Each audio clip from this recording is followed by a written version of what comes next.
Number 10. Phoenix Saga. Although now we just look back at the Phoenix Saga as being a part of history, at the time it was shocking. Jean Grey merged with the cosmic force that saved her from dying in outer space, attracting the presence we have come to know as the Phoenix Force. This Phoenix Force would later be revealed to now be a part of Jean, granting her great power. She became known as having the power of a god and then turned dark and became an insane supervillain, and then she died. And she had been one of the founding members of the X-Men. This was big stuff. Of course, Jean wouldn't stay dead, which would end up only shocking readers even more in the future when she did return, especially as it meant that Cyclops would abandon his happy home life with Jean's clone, Madeline Pryor, who he had married and kinda also had a child with. Bad Scott Summers, bad Scott. Number 9. Death of Hulk. The difference between Jean's death during the Dark Phoenix Saga and that of Hulk's death during Civil War II is one felt at least like it was kinda coming from somewhere. We all knew that Bruce Banner at the time had been working to cure himself of his Hulk transformation. Amadeus Cho had ended up even trying to help his friend by trying to remove the gamma radiation from Bruce and take it into himself, turning him into the totally awesome Hulk, a more emotionally balanced version of the hero. Bruce Banner even gave Hawkeye a special Hulk-killing arrow in case he ever began to transform once more, and instructed that Hawkeye should kill him should that come to pass. However, we don't really learn about this until after Hawkeye has done the deed. Instead, a tense argument with Bruce is interrupted by his swift death. Of course, Bruce Banner and his Hulk would be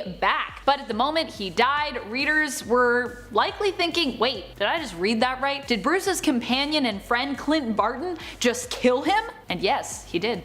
He did do that. Even he was shocked. Number 8. Death of Wolverine. The death of an unkillable and one of the most popular heroes? This one caught a lot of people off guard initially, and likely helped to boost sales just from that title alone. Everyone wanted to know how Wolverine's story would end. Of course, once again, this is comics, so Wolverine's death would not end up being permanent. Because, yeah, he is one of the most popular characters, so obviously we're not gonna let him stay dead. In the end, it was adamantium that was Wolverine's undoing. The very thing that had made him so tough over the years also ended up killing him. Wolverine was without his healing factor after a microverse virus deactivated it, and learned that, well, there was also a bounty on his head. While other brilliant minds rushed to fix Wolverine's healing factor, Logan was resigned to his fate, not showing any desire for having it brought back. He tracked down the one responsible for the bounty on his head, and during the confrontation ended up rushing to save Weapon X test subjects and victims from having the deadly adamantium bonding process that he had actually gone through years before. Slashing the tanks of adamantium caused him to become covered in the liquid metal, which hardened and encased him, suffocating and killing him. What a way to go. But like I said,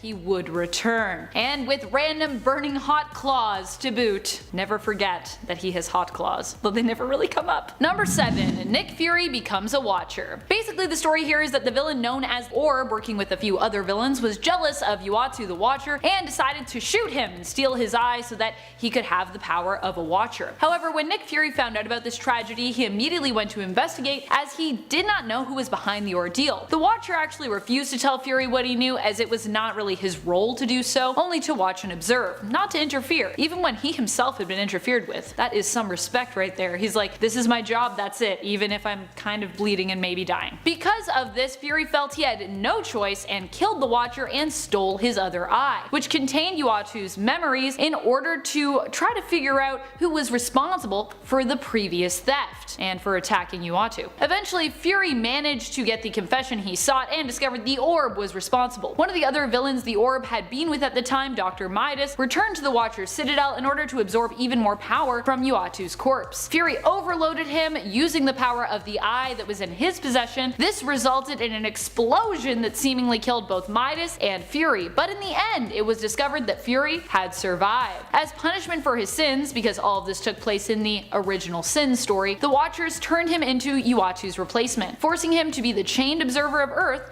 known as the Unseen. Number 6. Civil War. Not the second one though, that one was much less of a shock, I think. But the first Civil War got people excited while also amazing them when it first came out. Captain America and Iron Man had always kind of been at odds, but they were also friends and colleagues who had worked side side by side for years as part of the Avengers. The notion that these two would be declaring all-out war on the other was pretty huge, especially when it came to the politics of what was going on, where Stark was advocating for his Superhuman Registration Act, or the Superhuman Registration Act. Kinda became his later though. Which would demand more accountability for heroes and would basically make them all government agents. Iron Man believed this could help to prevent potential casualties during world-threatening situations and events. Cap, however, did not believe that superhumans needed to be restricted and stood for freedom of superhumans. In the end, Captain America looked at the damage the war had caused and decided to surrender, but was seemingly assassinated by a time-traveling bullet on his way to prison, which ends the war. I could explain more about the time-traveling bullet, but that would be a whole other video, really. Number 5. Death of the Ultimate Universe. So we all kinda saw this one coming, but it was still shocking. While the ultimate alternate universe of Earth 1610 was one that had a lot of weird problem areas, it also gave us a lot of great and inventive takes on characters and some really cool moments. So despite the fact that it had kind of been run into the ground, many fans were still left flabbergasted when the line was cancelled after years of existing and being considered relatively successful. Sure, we still gotta keep some of our favorite characters from 1610 like Miles Morales and the villainous Reed Richards known as the Maker, but it was still shocking to know that almost everything and everyone else from that universe was gone forever. Even heartbreaking for some. RIP Ultimates. You live on in our dreams. Number 4. Spider-Woman revealed as Skrull Queen. Skrulls have been a known shape-shifting race in the comics since they were first introduced in Fantastic Four issue 2 in the 1960s, but that doesn't mean that their almost completely secret invasion of Earth didn't shock and surprise us. Secret Invasion was an event that made everyone question everything they knew. No one was to be trusted because you didn't know if who you were talking to or even thought you had known for years could secretly have been a Skrull. Needless to say, when it was finally revealed the Skrull Queen had actually been hiding disguised as accomplished Avenger and sometimes detective Jessica Drew, aka Spider-Woman, people were shocked. Even more surprising was the fact that Norman Osborn, of all people, was the one to take her out. Number 3. Gwen Stacy and Norman Osborn's ship. During the Sins Past story, it was revealed that Gwen Stacy had a secret and kinda creepy relationship with Norman Osborn. Ew. And that this relationship resulted in the birth of 2 twins. Osborn had sent Stacy to Paris to birth the 2 twins, and this all happened before, I believe, her relationship with Peter. After her death, the existence of her and Osborn's children remained unknown to Peter, but Osborn convinced the twins, whom he raised in secret, that Spider-Man was both their father and also responsible for their mother's death, turning them into his own minions and goblins. This whole story is pretty shocking and is very icky. Number 2. Captain America becomes Hydra Supreme. The Cosmic Cube became a sentient entity resembling a little girl known as Kobik. S.H.I.E.L.D. had hoped to use the shards that created her form to manipulate reality as they saw fit. Unfortunately, this plan did not work out for them. Red Skull managed to influence the girl into warping reality to turn Captain America into a long-time Hydra sleeper agent. And so we got the shocking story where it was revealed that all this time Cap had been working for the evil organization of Hydra. That one panel where Cap says, "Hail Hydra?" Yeah, that was a real thing that happened. Cap would actually succeed in infiltrating and conquering the United States government, becoming the reigning Hydra Supreme, but would later be defeated by main continuity Captain America, who still lived within the Cosmic Cube. This version of Cap would return and defeat his alternate evil self. Whew. Thank goodness. Number 1. Miss Marvel's surprise pregnancy. I wish this was a shocking moment that I could forget, and yet I cannot. And I cannot also believe that someone greenlit this story. We learn in issue 197 of Avengers that Carol Danvers as Miss Marvel is pregnant. Not only that, but her pregnancy seems to be progressing along at an alarmingly quick rate. Carol is scared, but is reassured by Wanda, to whom she revealed her secret identity, that she is an Avenger, which means she has a group of friends who will stand by her no matter what. Unfortunately, what that ends up meaning is a group of friends who actually don't really seem to listen to her, celebrating the pregnancy and kind of shaming Carol somewhat for not being happier about it, despite the fact that Carol is terrified and has no earthly idea how this could have happened to her. It's later revealed that her baby, who grows up rapidly and introduces himself as Marcus, is also kind of the man who got her pregnant, or an extension of him anyways, who had to do so in order to use her body as a means of escaping limbo, but then realizes that his presence in the world is too dangerous. What a great plan you had. He ends up returning to limbo, but Carol for some reason decides to come with him so that he won't be alone. At no point do the Avengers really listen to Carol or check in with her or try to help her when she's obviously being manipulated by Marcus, who even confesses that he manipulated her to begin with. Thankfully, Chris Claremont at least wrote an Avengers annual a year later calling out how shockingly bad this story was. Thank you, Claremont. Number 10. Loki returns. Although Loki is a trickster that we all expect to return eventually, when he came back as a woman, many fans were shocked at his new form. Though mythologically speaking, Loki is known as an accomplished shapeshifter, and even in Marvel some of this is carried over. Still, the question remained of why this form? While Loki gave his own excuses, it was later revealed that he'd hijacked Sif's body to achieve his Lady Loki form, and would be forced later on to relinquish it. He would also die and return as Kid Loki, who had no knowledge of the villain his older self had been. And now, shockingly enough, but not if you're a fan of Norse mythos as I said, we have a version of Loki that can easily change between all of his forms at will. Pretty cool. Number 9. Wolverine defeats Hulk. Maybe not one of the most shocking moments per se, but definitely gave us a shocking panel. If you are wondering where one of the images on our thumb came from, that would be from Savage Wolverine number 5. Hulk and Wolverine have come to blows multiple times in the comics, but this is one of their most brutal fights, though not as brutal as their battle in Old Man Logan, in my opinion. During this story, Wolverine was attracted to Savage Land due to a device calling out to others to create chaos, so that an ancient monster from beneath the island could be released. Kind of a Cthulhu-looking space thing? Wolverine managed to get his wits about him, but was met there shortly after by an out-of-sorts Hulk. Wolverine figured the best way to take out Hulk was by pouncing on him and sending his adamantium claws clean through his brain. Alas, this didn't help that much, and the monster still escaped its prison, soaring off-world to meet more alien monsters out in space. Oh dear. Number 8. Hulk becomes immortal. We talked about Hulk's death by Hawkeye's arrow on part 1 of this list, but what we didn't talk about is how even after that shocking death, he just kept coming back. So many times in fact that it gave writer Al Ewing an idea. What if Hulk actually couldn't die? This concept allowed him to write a story which brought us back to the dark origins of Hulk, a man who would originally turn into a monster when the sun set. This was the original transformation story for Hulk, not based on emotions turning him into some sort of psychological horror, but based on old monster stories like that of Frankenstein, werewolves, and Dr. Jekyll and Mr. Hyde. When we got the immortal Hulk, this was how we were introduced to the big green hero slash monster, as an immortal being that when the sun sets, even when Banner had been killed, would rise again. Even though this concept was the original concept for the character, it was one we'd become so removed from that it shocked readers in a delightful way, reinventing the character they'd come to love by taking us back to his roots. Number 7. She-Hulk defends StarFox. She-Hulk has always been a huge defender of superheroes, after all, she is one herself, but everyone was still caught somewhat off guard when she signed up to defend StarFox, aka Eros, Thanos' brother.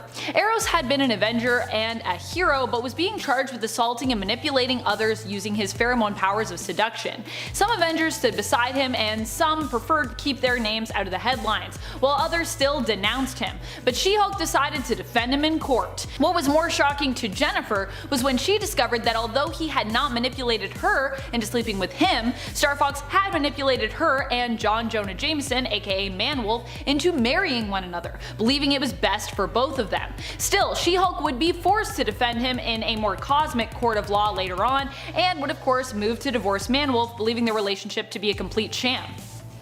Which kinda sounds like it was? Seemed like they were about to break up when he made them fall in love with each other. Number 6. Dr. Doom becomes Iron Man. Following the events of Doom's battle world, Doom realized that not even becoming a god had made him feel any sense of accomplishment. Feeling empty inside, Doom reflected perhaps it was his approach that had always been off, and decided to set off on a path of redemption, attempting to become one of the good guys. As a symbol of turning over a new leaf, he shed his armor and became an ally of Tony Stark, a man he'd always secretly admired. When Tony was left in a coma following the events of the Second Civil War, Doom surprised readers, shocking all of us Doom fans in a good way by becoming infamous Iron Man. As Iron Man, Doom was a force to be reckoned with, and one all villains seemed terrified of, and for good reason.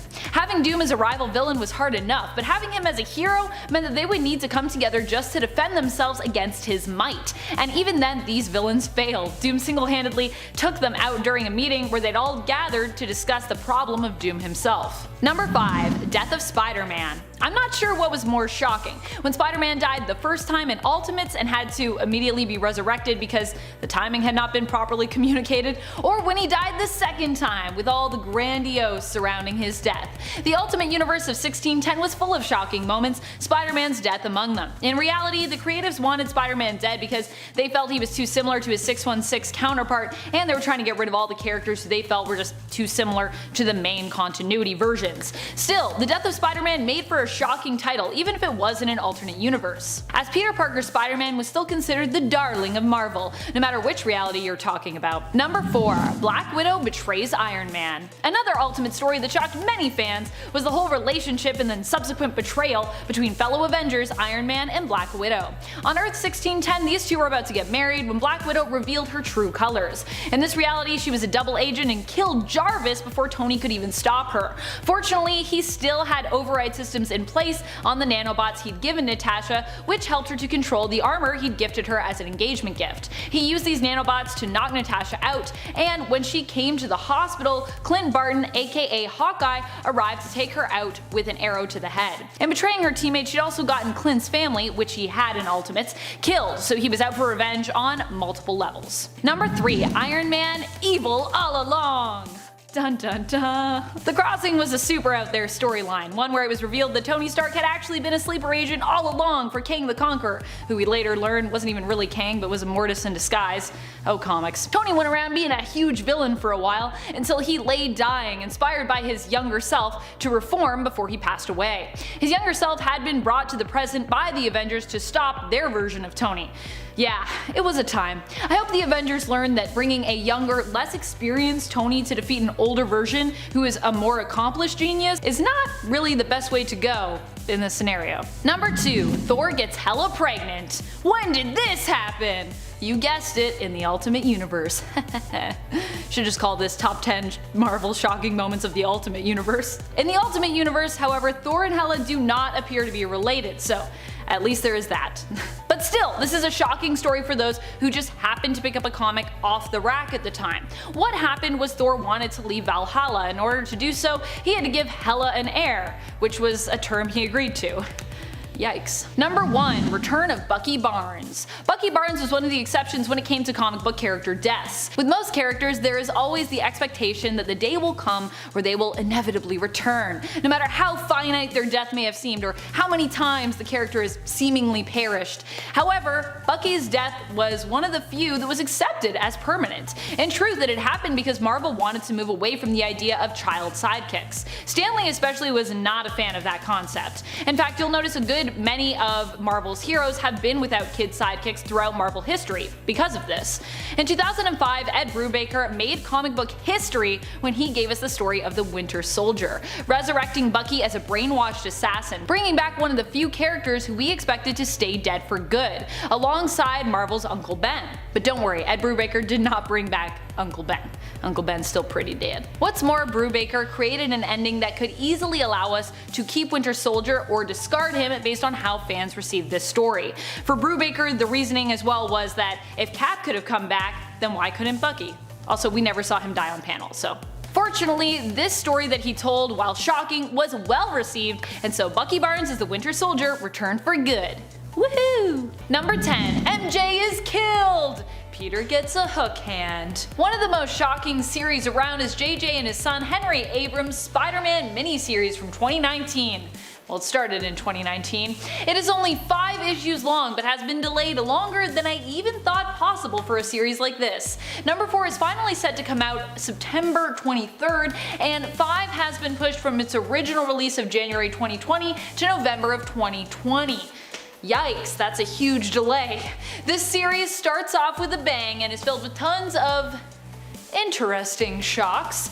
Mary Jane dies pretty much right off the bat, killed by the villain we later come to know as Cadaverous, and causing Peter Parker to retire and abandon their son Ben, leaving him in Aunt May's care. Which is pretty crazy because Aunt May was already pretty old when Spider-Man started, so yeah. And when Peter Parker does return, he's got a moody look, a beard, and a hook hand. That is some kind of something. Peter with the hook for a hand in a world where we have super advanced prosthetics and where he's friends with genius level heroes like Tony Stark and Reed Richards and, you know, is a genius himself. And I thought I'd seen everything. Number 9. Mutant Massacre.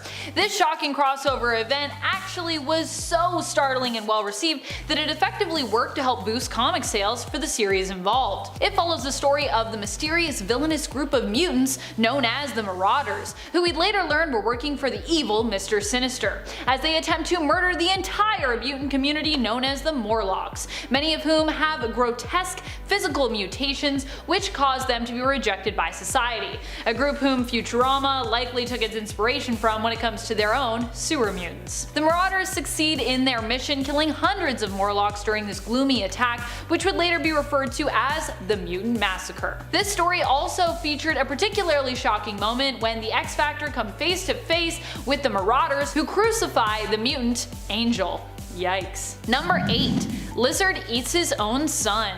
A reformed Dr. Curt Connors would find himself becoming the Lizard once more. In the story Shed, the Lizard finally managed to kill Connors' consciousness, taking on a new mantle, Shed, and causing Connors to no longer be able to fight back against those animal instincts. Now, how did he do this? Well, by eating Kurt's son, Billy. That's right, Curt Connors as the Lizard basically ate his own son in a comic.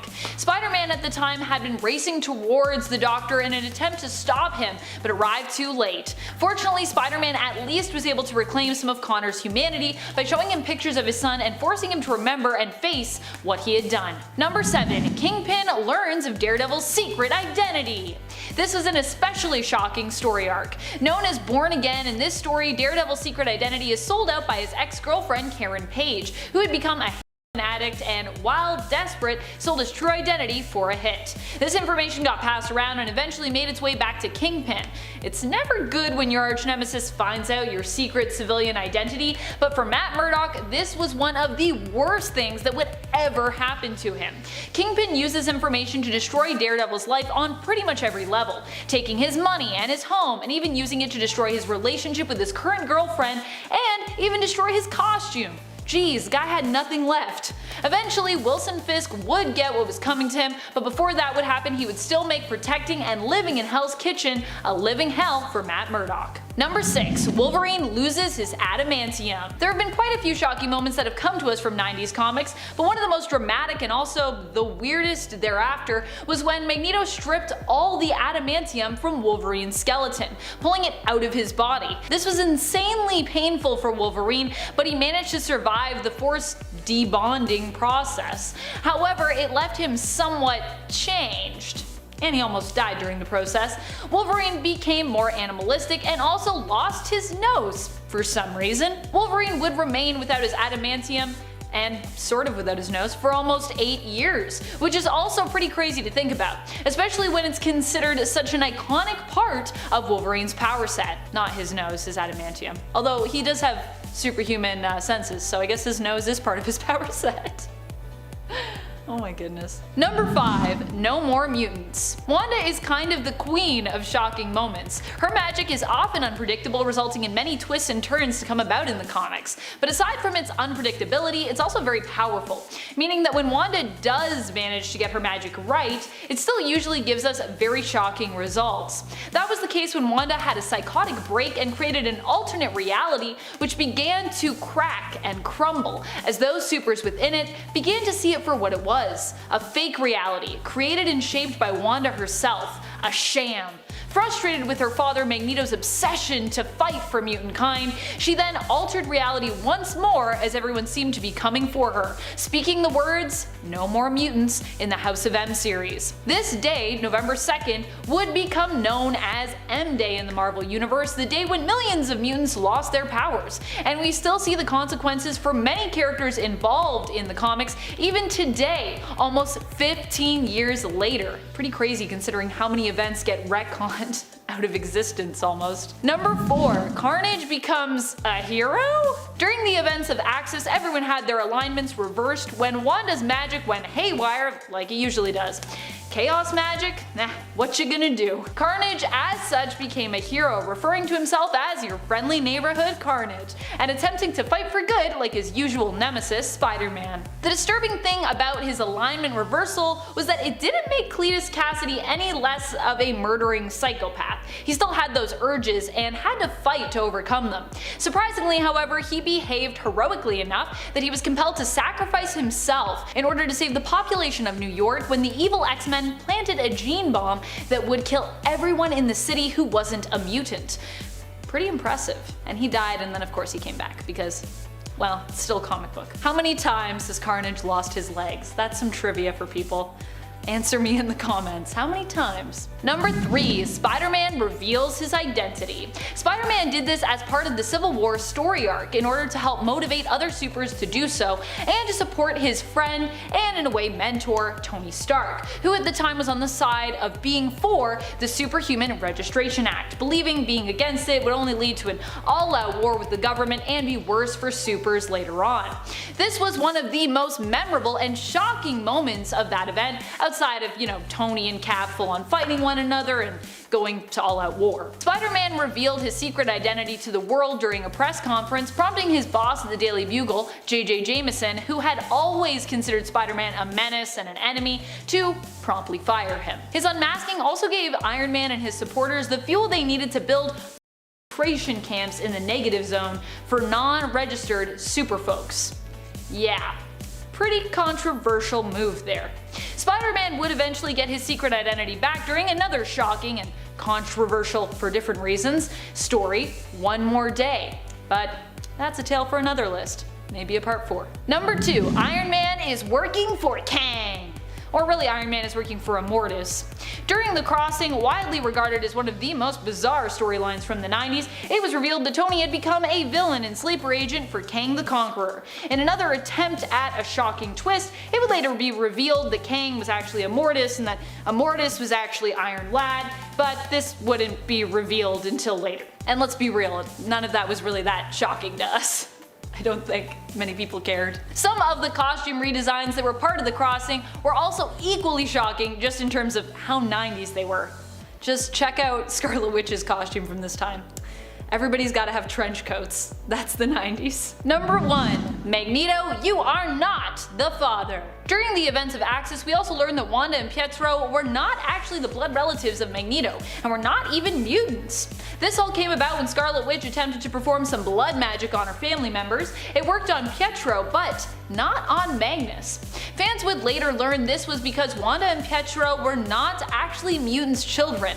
In fact, they weren't even mutants. The High Evolutionary had experimented on them when they were just babies, and had simply disguised them as mutants and returned them after he was finished with his experimentation. This is still definitely one of my most disliked retcons in comic book history. Since this has been revealed, Scarlet Witch has become even more reviled by the superhero and mutant community, being referred to as a pretender and despised by most mutants. I just feel really bad for Wanda. This woman cannot get a break in the comics.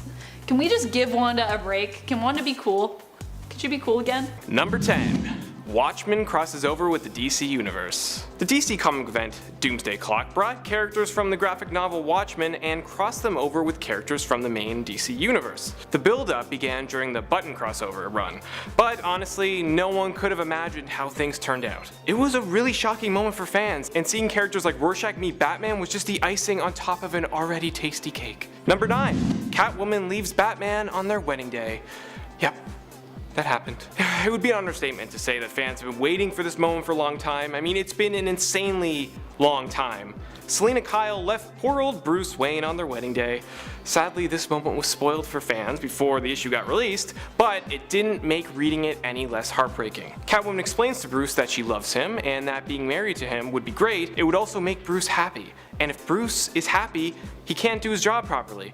Imagine a happy Batman, like walking around stopping criminals. We need our dark, angry, and mopey Batman. Happiness just gets in the way. Okay, wow, that's actually really depressing. Number 8. Immortal Hulk. So this storyline takes place after the events of Civil War II, where Hawkeye killed Hulk. It was revealed that he told Hawkeye to do it if he seemed like he would ever lose control again. Fast forward a couple years, and because of that controversial moment, we now have one of the best ongoing comics for Hulk to date, the Immortal Hulk. In this series, it was revealed that anytime Bruce dies, this incarnation of Hulk wait until the sun goes down and then make Banner transform. This series is like a straight up horror comic and is a lot darker than what Hulk fans were used to, but it turned out to be exactly what they needed. Number 7. Wonder Woman's new backstory. During DC Rebirth, a number of heroes got massive changes to their own continuity. One of the biggest ones being Wonder Woman. In this series, it's revealed that Diana has a twin brother named Jason, and that she never actually had been back to Themyscira since leaving for the first time, and it was actually just an illusion. Like, what? Okay, it shocked fans to say the least, and effectively changed a lot of what we know about Wonder Woman. Number 6. Jane Foster becomes the new Thor. This one was a pretty big shock. After Thor became unworthy of his hammer during the original Sin storyline, he left Mjolnir on the moon. It was just sitting there, just waiting to be picked up. Soon, after a mysterious woman did pick it up. And for a brief time, everyone was trying to figure out who she was, until it was finally revealed to be Thor's former flame, Jane Foster. She went on to star in her own ongoing series. Number 5. Iron Man dies during Avengers Endgame. Oh man. Even thinking about this moment just gets me emotional. Hold on guys, I need a minute. Okay, I'm good now. I can manage. This moment was shocking to audience around the globe. Robert Downey Jr.'s Tony Stark had been the main face of the Marvel Cinematic Universe for over 10 years, and to see him sacrifice his life to save the universe and stop Thanos was an emotional and fitting end to his incredible story, even if it meant leaving everyone he loved. We love you 3000, Tony. We love you 3000. Number 4. Oliver Queen dying during Crisis on Infinite Earths. Everyone knew Crisis was going to be a big deal. I mean, with lots of fatalities, but no one could ever have predicted Oliver Queen being killed off at the end of the very first episode of the 5-part event. He sacrificed himself by taking on an army of shadow demons. His heroic sacrifice saved over 1 billion lives from being wiped out from the antimatter wave that ended up destroying Earth 38. Now, he did end up coming back as the Spectre, but that doesn't take away from how shocked everyone was to see him go so early on. Number 3. Lord Draken. So, Power Rangers has had a tremendously successful run in the comics. Boom has released several ongoing series and multiple graphic novels about the Power Rangers. There have even been lots of big, exciting moments during these comics, but arguably, the biggest revelation was Lord Draken. When Lord Draken was introduced, fans instantly were obsessed with him, and that obsession grew once it was revealed that Lord Draken was actually an older Tommy Oliver from an alternate timeline. And now he's here to destroy all the Rangers from all the different timelines and steal their powers. That led to the massive comic book event Shattered Grid, which not only brought every Power Rangers fan's dream come true by bringing together every Ranger team to stop Draken, but also changed everything going forward. Number 2. Captain America lifts Mjolnir during Avengers Endgame. This is one of those rare, big cinematic moments that had the whole theater jump up and scream with joy. Just as Thanos was about to kill Thor, we see Mjolnir rise up from the ground, and then it's just thrown at Thanos. It then returns to the hand of Captain America himself, Steve Rogers. The MCU teased a moment like this a few years prior. It was during the party scene in Avengers Age of Ultron, when all the Avengers were, trying to lift Thor's hammer for fun. No one could do it. But when Cap tried, you saw Mjolnir just move ever so slightly. And since then, all fans wanted to see was Captain America finally wielding Thor's mighty hammer. And in Avengers Endgame, we finally got it. Number 1. The Flash meets the Flash. During the CW crossover event Crisis on Infinite Earths, we saw the fate of multiple alternate universes, which in turn brought an array of amazing guest stars. But nothing could have prepared fans for what happened in part 4 of the crossover. Ezra Miller's Flash and Grant Gustin's Flash sharing the screen together. I mean, it was such a huge deal. Never before had DC's film and TV divisions crossed paths like this. It was something that most fans didn't think was even possible, myself included. But during part 4, when Barry and multiple other heroes are trapped in the Speed Force, he happens to run into another Barry Allen, who also happens to be there. The two instantly had amazing chemistry, from Ezra's Barry's, being confused as to what is going on, to the two of them admiring each other's outfits. Or even when Grant's Barry gives Ezra the idea for their iconic name. It was perfect. And hopefully opens the door, for more crossovers between the two in the future.